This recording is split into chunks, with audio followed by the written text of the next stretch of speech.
Okay. How is everyone?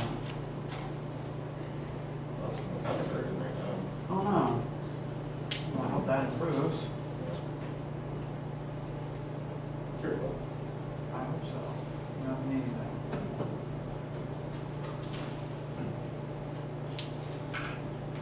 Well, it's doing okay, and if not, then things improve very quickly, very dramatically.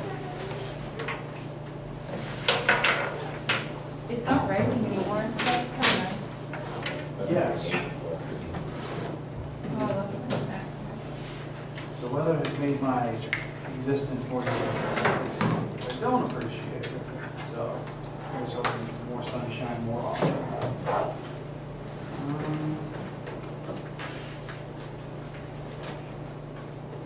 Brief refresher on current events.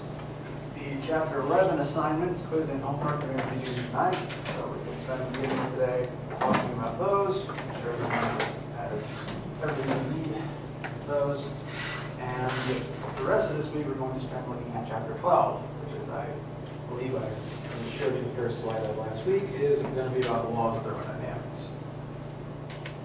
The Chapter 12 assignments are going to be due on the 23rd at midnight, and this will also be the day that our first test opens for you to be able to start taking it. You don't have to take it that day. That's just when I'm going to open it in case anyone wants to. My goal is for you guys to have as much time as you get outside of class, which is why I'm canceling labs next week. So, again, official reminder, no lab next week. There is lab this week, there is lab week after, but not next week. And the test will run through probably Friday, or the leading up to Friday, because I want everyone to be able to take advantage of the no lab time. I don't want to cancel lab and then make it so that some people have to take it before that period closes anyway. Wait, when did you say it would close? I'm sorry. The test, it's going to, you can take it at any point between next Tuesday and next Friday.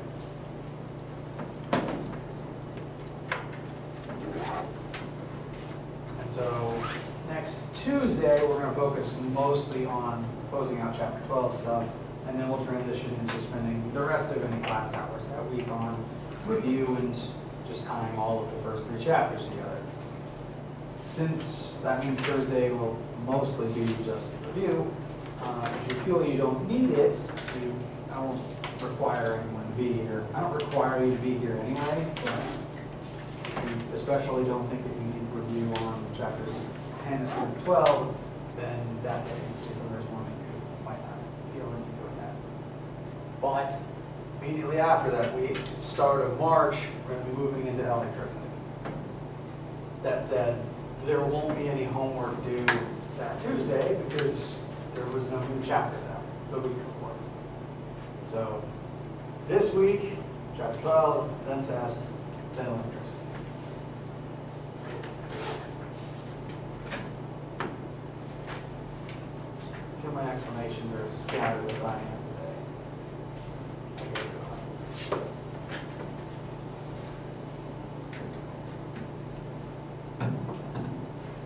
Okay.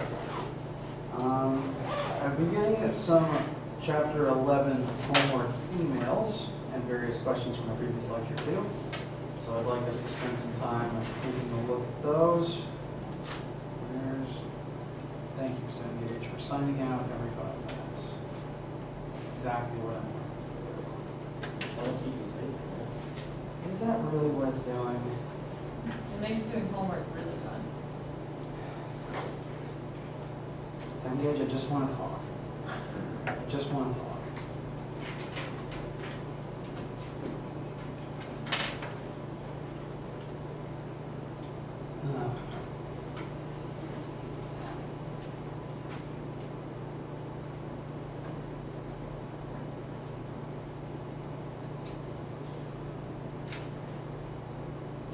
The Chapter 12 questions and notes are already live on website and Brightspace for you guys. So you can begin looking at those. For right now, let's review chapter 11 homework.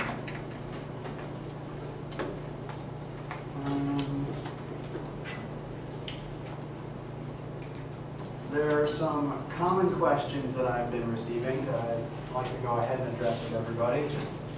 Sort of just in order from top to bottom.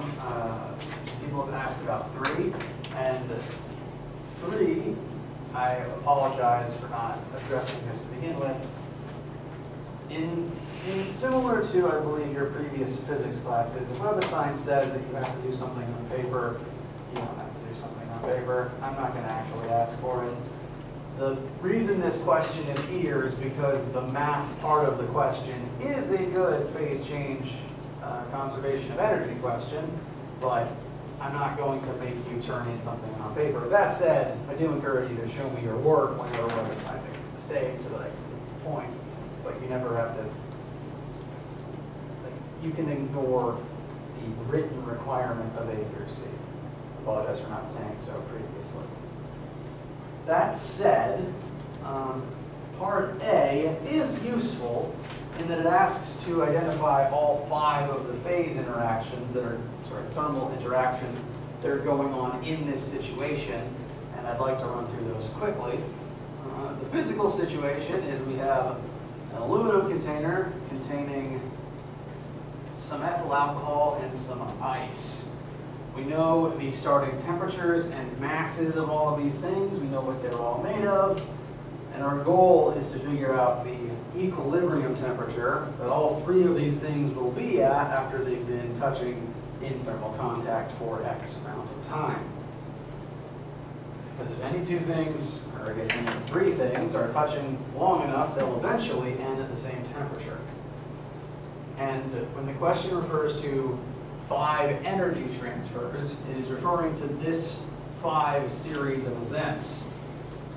There's really 3 objects present. Each one is going to undergo a specific list of things.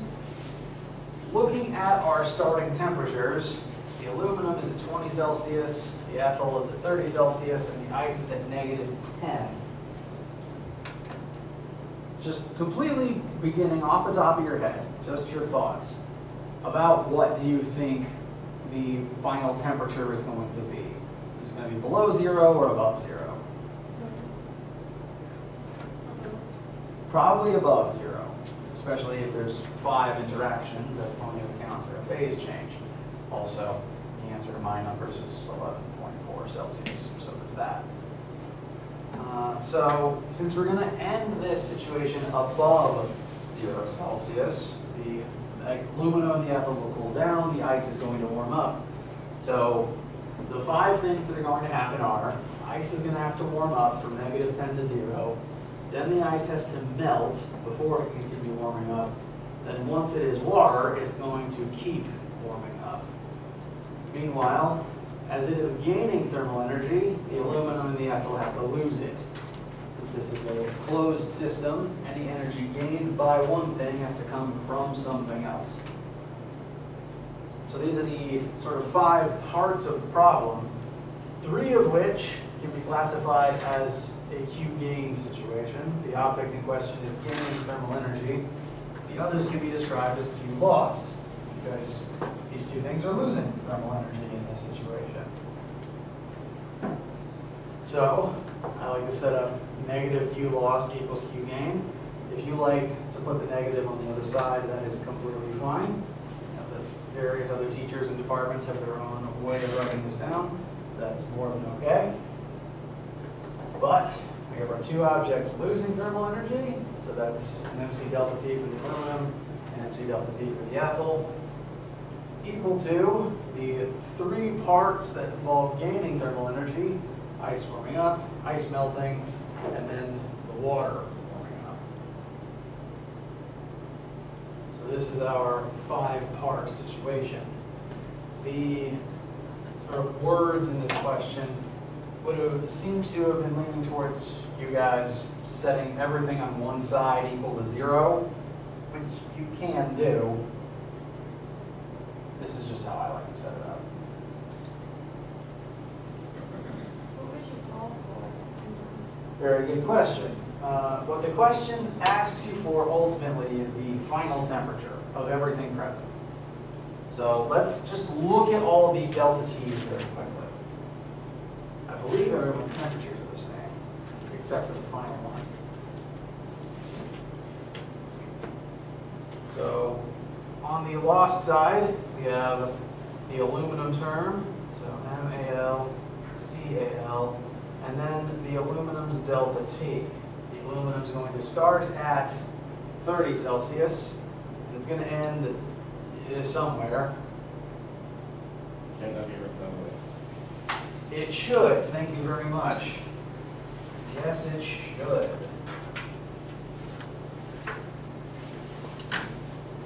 Thank you. It's always final minus initial, so final temperature minus its initial temperature, 30.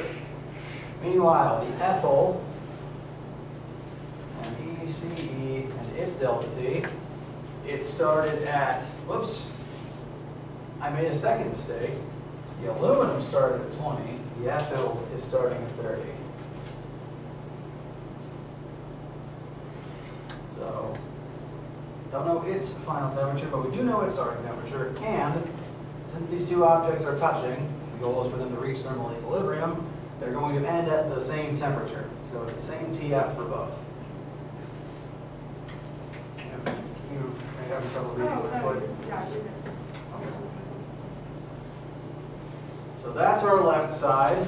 You lost, again, you're welcome to put your negative wherever you want, but I like it on this side to cancel out negatives that we're going to get in a moment. On the gain side, we have MC delta T for the ice as it warms up. This is the one delta T that's not actually going to have a TF in it, because the ice is going from -10 to 0, and we know both of those numbers.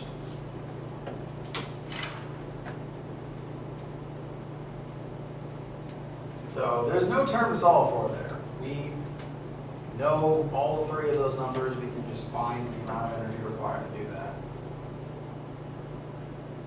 And we know all of these too, mass of ice and latent heat diffusion for ice, or H2O. And the last term, I apologize, I ran out of space. Mass of the now melted water times the sea of water times its final temperature, minus the fact that it began its existence at, as water at 0.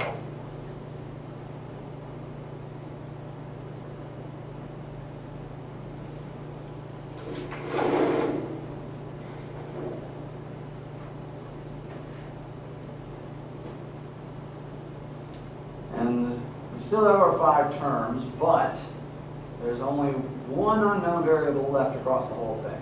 Granted, there's 3 TFs, but they're all the same, so the next step is just to algebraically get all of them together on one side and joined and solve for just the one final temperature of everything in the system.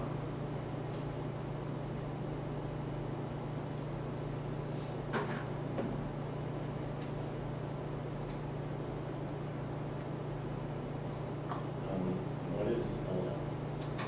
The latent heat of fusion. So, of the steps represented here, we have ice warming up, ice melting, and then water warming up. Oops.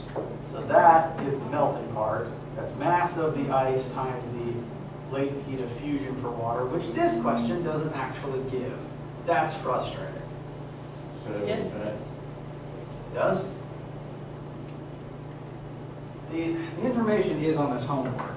It's just not on this question. There it is. This constant is on your data table, so you don't have to go digging for it, but the heat of fusion for water is 3.33 times 10 to the 5th. Yes? Would the mass of the water be the same thing as the mass of the ice? It would. It's the same thing, just in a different state.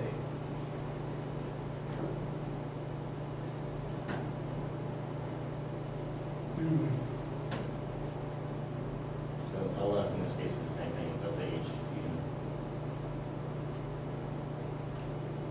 Delta H? In like the energy sense.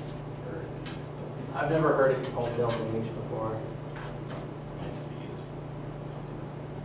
is that for heat instead of latent heat? That's fair. Coming at it from a physics perspective, we always call it the latent heat of fusion or vaporization. So the constant there ends up being LF.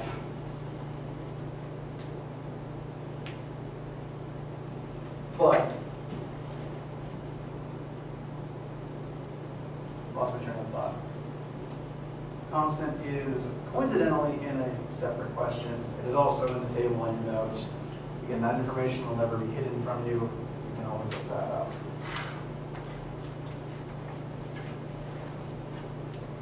While I've got number 7 on the screen, it is in fact a very similar sort of question. And I'd like to step you through that as well, since I already have it on the board. So 7 is very similar. You have a complex system of objects interacting, all trying to reach common end temperature. In this situation, we have 3 things that are all already in thermal equilibrium: ice, water, and the cup they are contained in, all starting at 0 Celsius. And then someone drops hot lead in your water, which is one of the last things you want a person to do. One of. And that's going to raise the temperature of the whole thing while dropping the temperature of the lead. And here, the end goal is to solve for mass of lead. So I like to set up a very similar situation. Start from negative Q lost equals positive Q gain. The one object present that's going to lose thermal energy is the lead. So MPV, CPV, and then delta T for the lead. I always found lead's chemical symbol confusing until I had to teach a little bit of chemistry at a school with a Latin program. Now I know what plumbum is, I guess.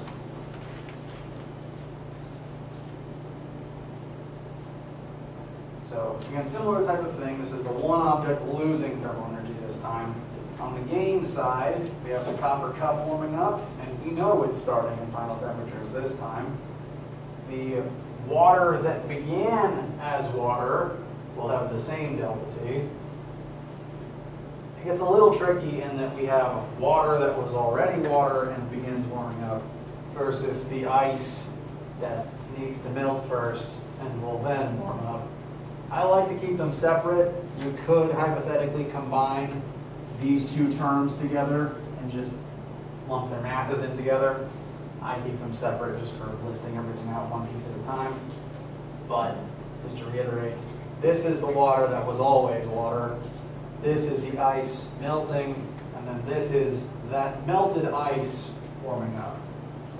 And we know all those masses, we know all those C's, we know all those starting temperatures. The only thing we don't know in this whole series of events is mass of lead.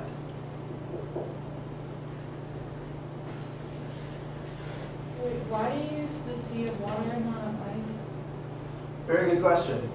The ice, the whole system, before some rude person dropped that lead in there, was already at 0 Celsius. Meaning that the ice didn't need to increase its temperature before it would naturally start melting. So this term refers only to the water that was already water. These 2 terms are the ice melting, and then once it's melted, that newly melted water warming up.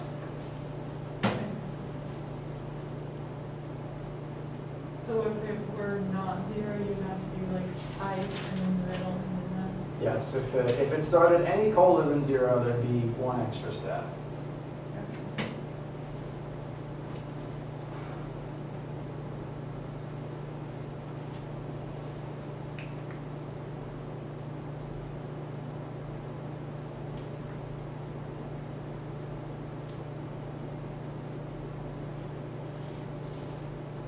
So 3 and 7, very similar in their execution.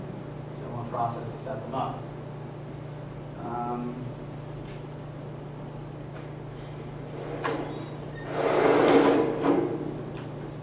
I've also received a few questions about 4, 5, and 6, all for valid reasons. 4 could be confused for a thermal conductivity question because it does list thermal power.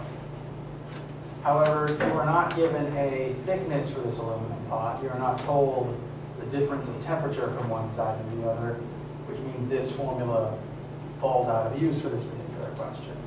What this question does ask you to do is it tells you the construction and mass of the pot, the mass of water that's inside of said pot, and their starting temperature, and the goal is to get them both up to some different final temperature.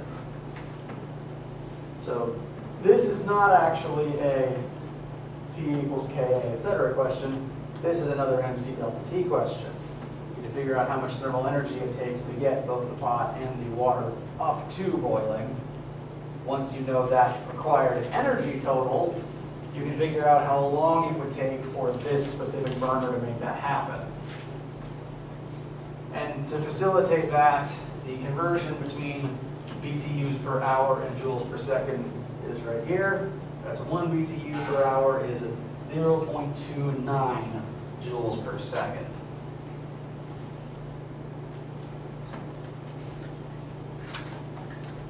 After that, 5 and 6 are both very similar. We have thermal conductivity type questions where we would be using these types of formulas. There is a tiny bit of an issue with number 5, which I've been getting emails about, and I only just today figured out why the computer was getting it wrong. A lot of students have been sending me in their work, telling me what they found, and I found the same thing, but for some reason WebAssign always wanted a slightly higher answer, and I didn't know until this morning, when another student showed me her work and showed how she got the answer that WebAssign wanted. Looking at number 5, what you are asked to do is just to find the R value for this combination wall. You have different layers of things. You want to add the R's together for each layer. But for some reason, WebAssign assumes inherently that everyone would think to add an extra layer of air on either side of this wall. The implication being you have the house, you have the air in the house, you have the wall, and you have the air outside the wall, and then you have the rest of the universe. Which is not what it asks. It gives no indication of this, so I kind of hate that. And I wish I'd known that's what it was doing ahead of time. So what I'm doing with this is, I will be fixing the wording for future generations, but if you guys have already been working on it and you've been getting the wrong answer, please tell me. I'll make it give it your points. Because that, I don't know why it did that. I don't like it. So we just add air. Yes, 2 layers of air. So 1 on either side. So if you, let's look at the chart just a second.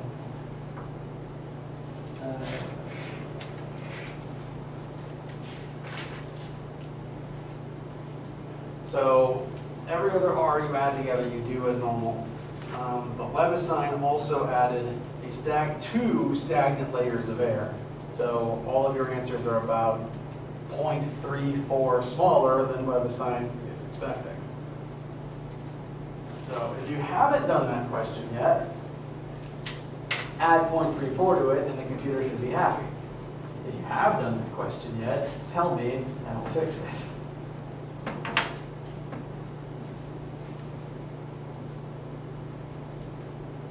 Either way, if it yells at me, tell me, because I don't like that it did that, and I don't want you to lose points, because Skynet is a dummy.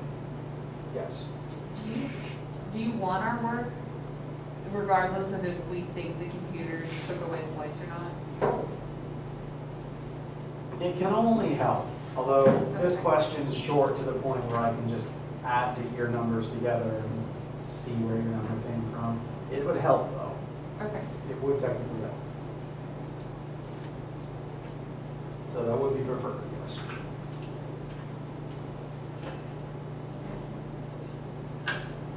And for the wood shingles on that one, it doesn't matter that it's 0.5 inches, right? You just use the 0.87? Correct. Because this chart, which is from the same textbook as these questions, says that wood lap shingles, industry standard wood lap shingles, have that RF, which is all the wood is pulled from. Excuse me.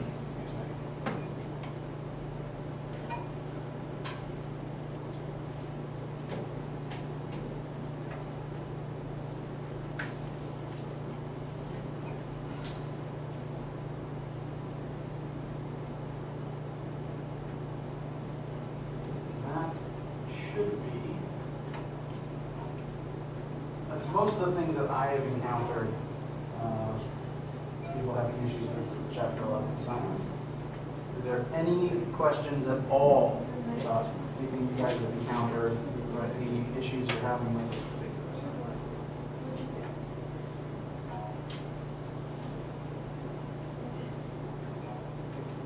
Do you know if there's an air on the inside?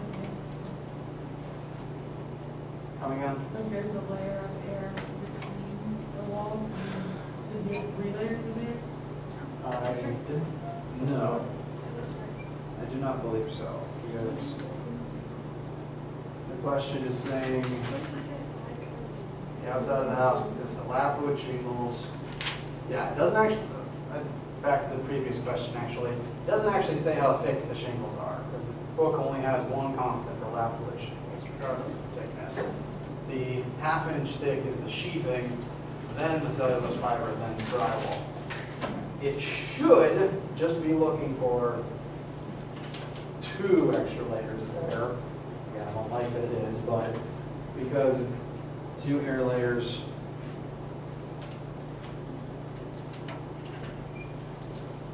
should both simply add 0.17, you should only need to add this twice to whatever you get from the question itself. And again, I apologize for doing there.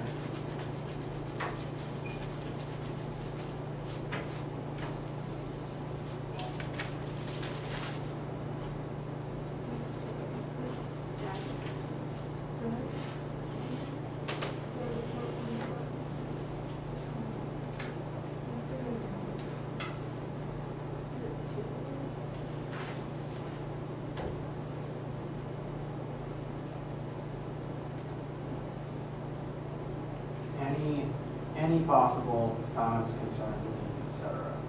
So for the wood shingles, 0.5 inch thick sheathing, that's just the 0.87, right? Or if you added 1.32? The wood lap shingles are 0.87. Okay. The 1/2 inch of sheathing is 1.32. Those are separate things. And you add them? Yes. Okay. Yeah, every single thing listed is its own entry on this table, and you're just going to add them together. Okay. It's in the formula for power to find the thermal properties of whatever combination of things you're looking at. You take the R for everything, or alternatively, the length of the thing divided by its material. For every single material, you add them all together. And that tells you the properties of the one hybrid material.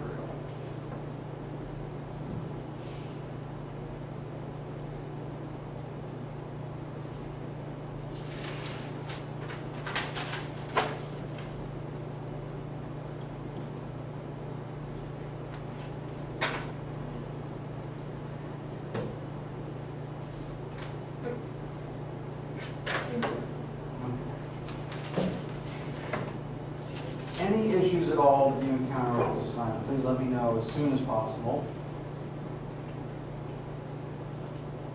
That runs till midnight tonight, but if you have any extenuating circumstances, please let me know. Remember to do the quiz as well, as a separate assignment. And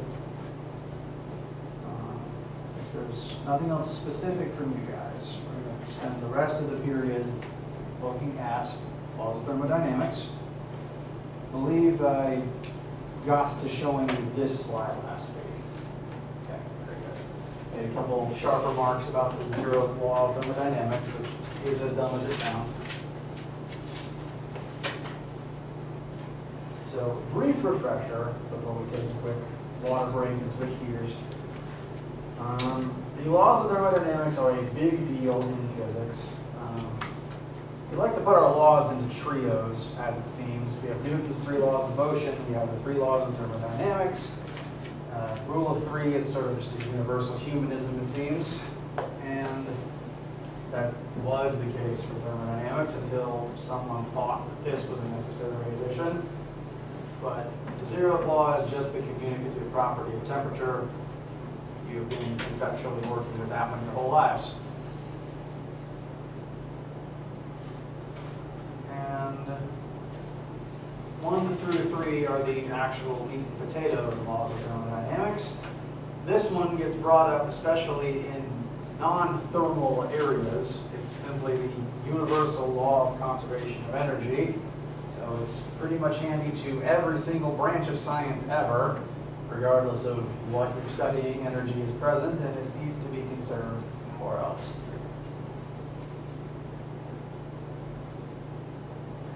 Meanwhile, laws 2 and 3 both have to do with everyone's favorite thing, entropy.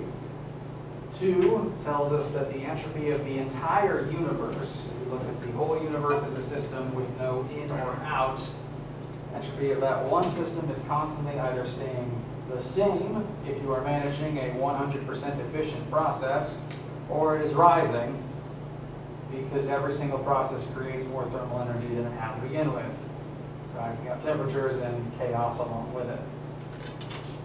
The 3rd law states that you can reduce the entropy of a single part of that universal system.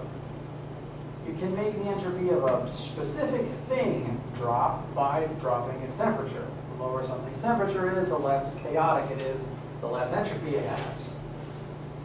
Eventually, you can, theoretically, reduce something's entropy level down to 0 by making it absolute 0. Because if entropy is chaos, and chaos is the random movement of particles, there's no movement at absolute 0, so there shouldn't be any entropy. So you can drop one thing to 0 entropy by dropping it to absolute 0. But in order to do that, you have to take the thermal energy out of object A and put it somewhere else. So object A's entropy is now 0, but object B has a much higher entropy because it now has all the thermal energy that object A had to begin with. So that means the universe's entropy level stayed the same or rose, every system as a whole, while the one object in question managed to drop. And as we go through the rest of this week, we're going to tie that into some efficiency formulas.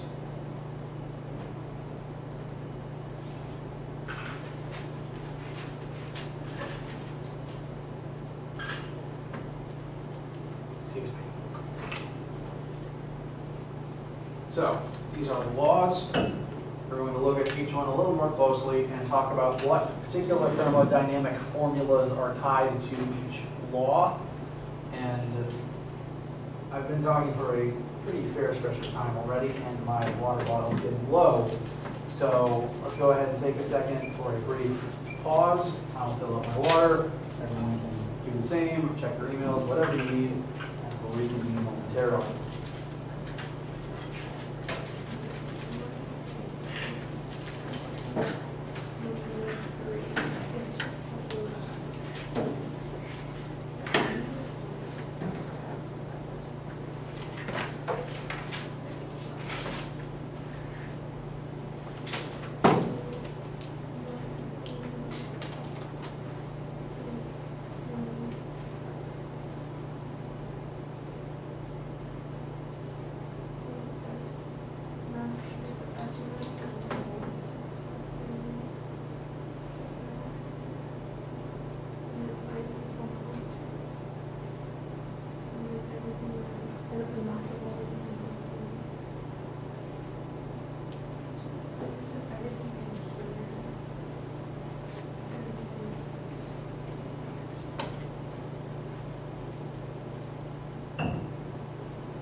questions or needs before?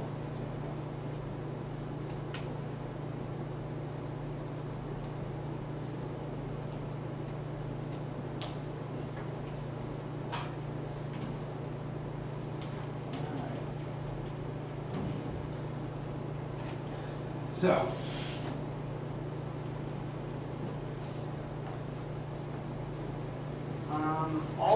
most if not all of the laws of thermodynamics talk about the system versus the surroundings, so it's worth redefining those very briefly. The system is whatever you are currently examining, and its surroundings are everything else. Theoretically, your system can be the entire universe, in which case, who knows what the surroundings are. But usually, you have to assume one of two things in a question. Either the system is insulated from its surroundings and the energy within the system remains constant, or the system is not insulated from its surroundings and energy can either enter from the surroundings or exit to the surroundings. Usually the question will tell you which of these assumptions you are able to make. But as a general rule, systems, all systems, tend to try to have as little energy as possible. Energy, thermal or otherwise, is very much like electrons in that they don't like being bunched up together. If something has energy, it's usually trying to get rid of it. Which, in my opinion, is, no, sorry. I got my next argument backwards.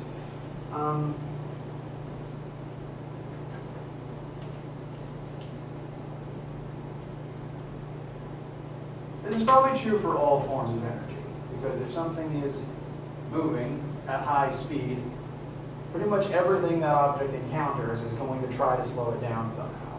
Every interaction that object will be involved in will probably make sure that it loses energy unless it's interacting with something that already has more energy than it.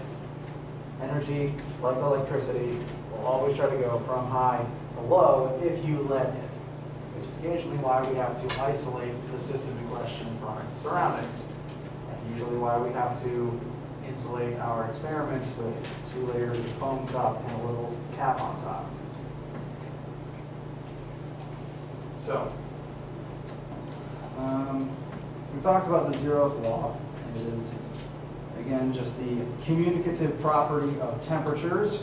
If object A and B are at the same temperature and object B and C are at the same temperature, then therefore object A and C must also be at the same temperature. And when was this added?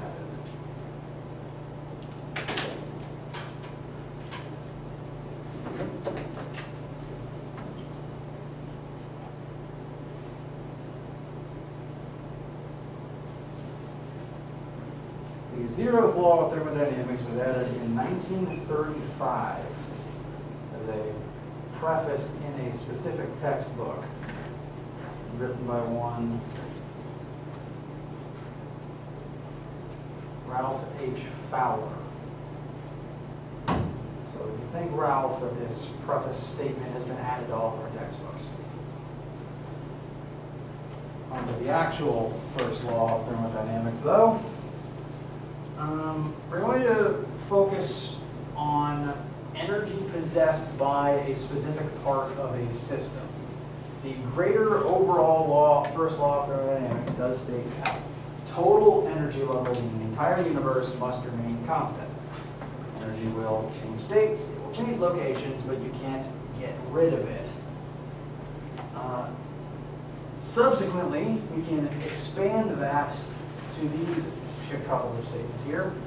The increase in the internal energy system, internal energy of a system, is equal to the amount of heat added to the system plus the amount of work done on a system.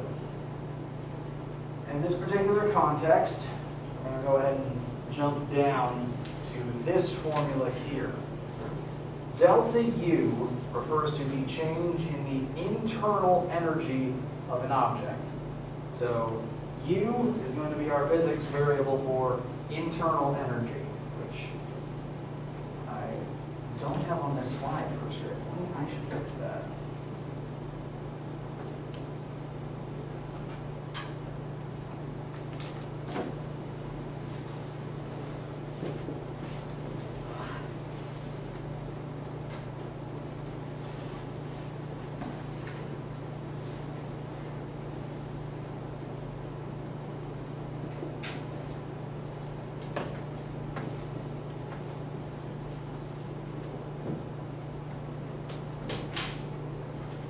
Subsequently, if the system is instead doing work instead of having work done upon it, that is going to cause the system to have less energy. So, systems, technically people are systems. So if you use that as a broad definition, systems can accomplish work. Work simply being the use and transfer of energy from one place to another. So a system can be a person pushing a box and doing work. But mechanically and from a physics perspective, we are often going to be looking at work done by very specific types of machines.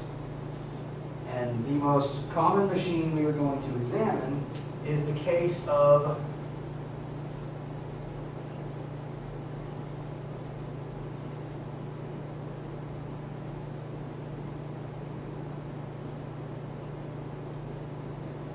a pneumatic piston. I don't fault you for that. I liked art as a kid, but all I ever drew were dragons, and people made fun of me for it, so I got self-conscious and stopped. Kids will do that. Kids are mean. And kids. You're gonna make fun of my dragons. They're mine. So, this is a very classic sort of a physicsy thing to look at in terms of the work that it does from a thermal perspective, because all pistons, be they pneumatic, meaning they use air, or hydraulic, meaning they use liquids, operate off of this formula and the idea that something inside of them is expanding or contracting based on pressure and thermal energy and things like that. Yes? So like last semester, for example, when we were looking at like the fluid moving through a little, like a big hole and a small hole, that would be an example of a hydraulic piston. Is that the example this semester? Yes. A type of question that should look familiar is the push down a very long distance on this narrow pipe to cause the fluid